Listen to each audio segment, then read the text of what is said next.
Eu me chamo Samuel Pellegrini, e irei falar das experiências do meu avô quando era vivo. Ele era um cristão fervoroso, e um médico que tinha amor à saúde dos pacientes. Ele morreu em fevereiro de 2000, se aposentou em 1995, mas exerceu a sua profissão na década de 80 e 90. Ele fala que quando orava muito, recebeu o dom da visão e começou a ter visões espirituais. Ele sempre falou para os seus filhos, e também a minha mãe Dona Fátima, sobre as visões terríveis que presenciou no hospital onde trabalhava. Ele que trabalhou em um hospital particular, onde tinha um manicômio onde várias pessoas com problemas mentais eram deixadas. Ele falou que em vários setores das especialidades médicas via demônios. O hospital estava cheio de demônios onde ele trabalhava, e para ser sincero, todos os hospitais onde ele trabalhou presenciou muitos demônios, mas o último hospital que é público e trabalhou antes da aposentadoria, ele disse que nos setores da UTI e emergência foram as piores experiências que ele teve.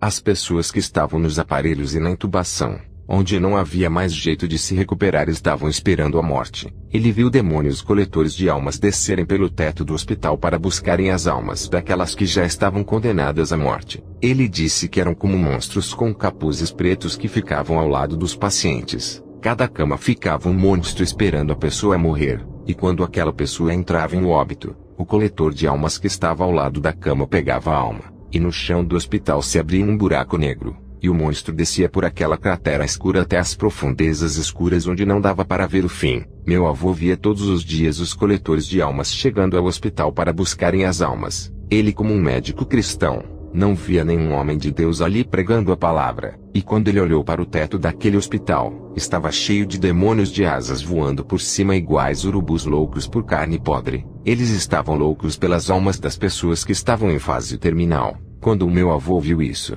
ele se viu na obrigação de ganhar essas almas. Ele era o único cristão ali, e começou a evangelizar os pacientes sem ninguém saber. Foi quando ele entrou em uma sala onde uma moça já estava em fase terminal da vida. Ela estava no aparelho e não conseguia movimentar o corpo, só mexia os olhos. Ele entrou para verificar o estado de saúde dela, e pregou para aquela moça fazendo o apelo. Ele disse que a moça iria morrer, que não havia mais jeito para ela melhorar daquela doença, e que o único meio seria aceitar a Jesus como o único Salvador para não ir ao inferno. Ele disse para a moça se arrepender dos seus pecados, e quando olhou para a moça, dos seus olhos saíram lágrimas, e quando ele disse, está arrependida dos seus pecados, dá um sinal para eu saber, ela conseguiu mover um dedo bem devagar. Ele pediu para ela orar com ele em pensamentos porque ela não podia falar. Ele orou e pediu para a moça repetir em pensamento assim, Senhor Jesus, nesse momento eu me arrependo dos meus pecados e quero lhe pedir perdão por eles. Purifica a minha alma, e limpa o meu coração lavando o meu corpo, a minha alma e espírito com o seu sangue para que eu venha entrar na sua glória. Redime-me dos meus pecados para que eu possa entrar no seu paraíso. Escreva o meu nome no livro da vida, e entrego a minha alma em suas mãos. E a moça deu uma piscada com um olho afirmando que orou em pensamento junto com ele.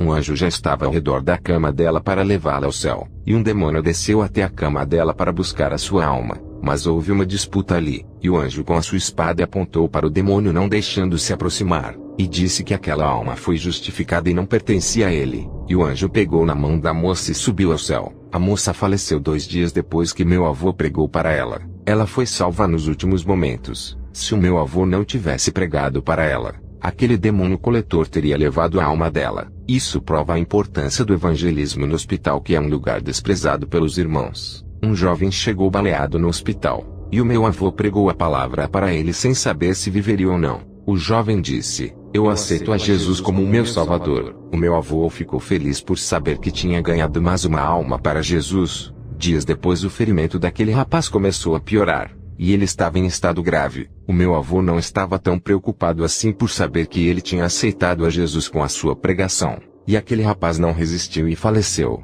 No momento que ele faleceu, o meu avô teve uma visão da sua sala. Ele viu um demônio descendo do teto do hospital, e com um pequeno rolo se aproximou do anjo e mostrou o nome daquele rapaz. O anjo não fez nada, e deixou aquele coletor de almas de capuz preto levar a alma do rapaz. O nome dele estava escrito naquele rolo, e o rapaz era propriedade daquele demônio. O anjo não podia fazer nada, e o meu avô orou a Deus, e questionou o porquê mesmo aquele rapaz, tendo aceitado a Jesus como seu Salvador, ainda deixou o demônio levar aquela alma. Foram meses buscando resposta, Até que o Senhor disse que o rapaz aceitou a Jesus de boca e não de coração. As suas palavras de conversão não eram sinceras e não veio do coração. Palavras vazias que dizia eu aceito a Jesus, mas os seus pensamentos diziam que quando ele recuperasse daquele tiro iria se vingar. A sua alma esperava ansiosamente pela sua recuperação para beber bebidas alcoólicas, usar drogas e curtir as festas do mundo. Tudo que ele falou que iria andar nos caminhos de Deus não eram verdade, e foram apenas palavras de boca não sincera. Essa foi a causa do porquê ele não foi salvo. Deus permitiu a morte chegar para ele por brincar com Deus. Se ele tivesse se convertido de verdade, ele não teria morrido naquele hospital, e Deus teria levantado esse jovem para ganhar almas para ele. Você que está enfermo diz, eu não vou mais pecar e vou servir a Deus. Será que está falando isso com a alma sincera ou é por causa da dor da enfermidade? A dor faz a pessoa falar muitas promessas só para Deus curar ou livrar daquela enfermidade. E quando a pessoa recebe a cura, não irá cumprir as promessas que disse a Deus. Você não pode enganar a Deus. Ele conhece o seu coração. Por mais que a sua boca fale que vai servi-lo, mas ele sonda você. E sabe que a sua boca fala uma coisa e o coração deseja outra. Meu avô, quando trabalhou no hospital onde tem manicômio, ele via demônios atormentando os pacientes. Essas pessoas não eram loucas e viam os demônios, mas os médicos tratam como loucas e alucinadas. Quantos remédios essas pessoas tomam para loucura sem estarem loucas? Quantos calmantes e injeções sedativas eles tomam? Meu avô chorou muito por eles e orava por essas vidas. Quantas batalhas espirituais ele travou naquele hospital quando ele orava por um paciente endemoniado. Aquele demônio que estava no hospital seguiu meu avô desde o hospital até a sua casa. São legiões de demônios que ficam no hospital por ser um lugar de morte e enfermidades. Pessoas desenganadas pelos médicos morrem. E tem aqueles pacientes que os médicos não conseguem recuperar a sua saúde. Um demônio entra no médico e aplica um medicamento mortal. Quando o demônio deseja levar aquela alma, ele possui os médicos. Essa foi a experiência do meu falecido avô que já está na glória. Deus abençoe. Fiquem na paz de Deus.